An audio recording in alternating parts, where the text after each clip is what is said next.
کچھ لوگوں کو یہ اکثر شکایت ہوتی ہے یا شکایت کرتے ہیں کہ ہمارے فلاں کے اوپر جنات ہیں، یا ہمارے گھر میں اثرات ہیں، یا ہمارے اوپر فلاں نے کرا دیا ہے۔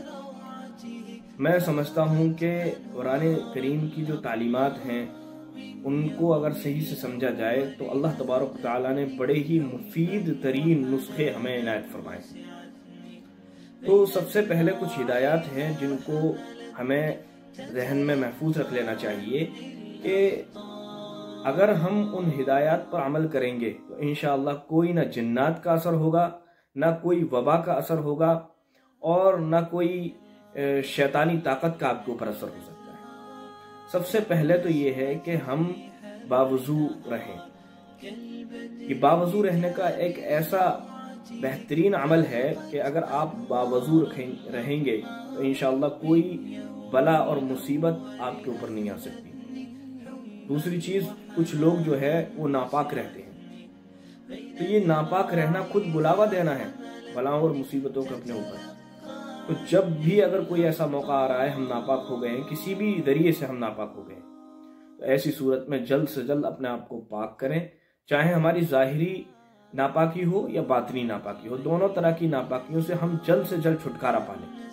تو یقیناً کوئی بھی بلا مصیبت اور شیطان آپ کے اوپر اٹیک نہیں کرے گی، کیونکہ یہ شیطانی بلائیں اور مصیبتیں جو ہوتی ہیں وہ ہمیشہ ان لوگوں پر آتی ہیں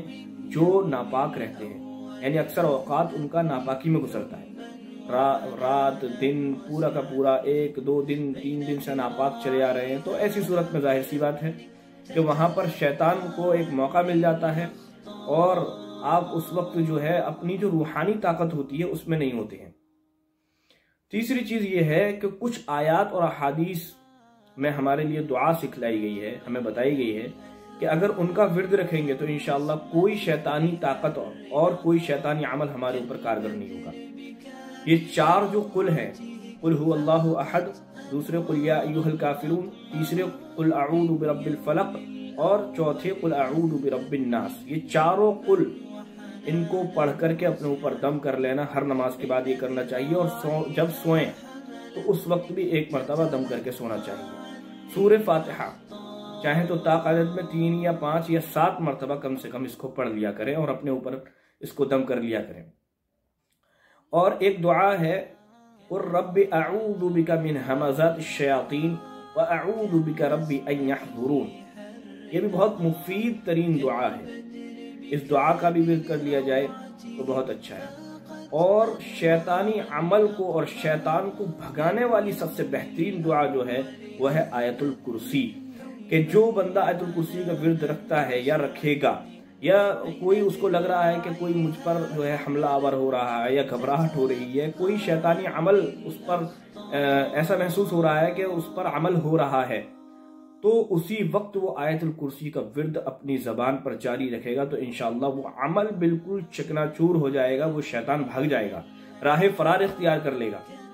بہت مختصر سی دعا ہے آیت الکرسی، اس کو پڑھنا چاہیے، قرآن کریم میں 3 پارے کے اندر ہے، اس کو یاد کر لینا چاہیے۔ آیت الکرسی ایک ایسا مفید ترین نسخہ ہے، اگر اس کو یاد کر لیا آپ نے تو انشاءاللہ کہیں بھی کسی بھی جگہ چلے جائیں آپ، اور وہاں اگر کوئی شیطان ہے، کوئی ابلیس کے کارندے ہیں، آپ پر کبھی بھی حاوی نہیں ہو سکتے اگر آپ کو آیت الکرسی یاد ہے اور آپ اس کا ورد کرتے ہیں۔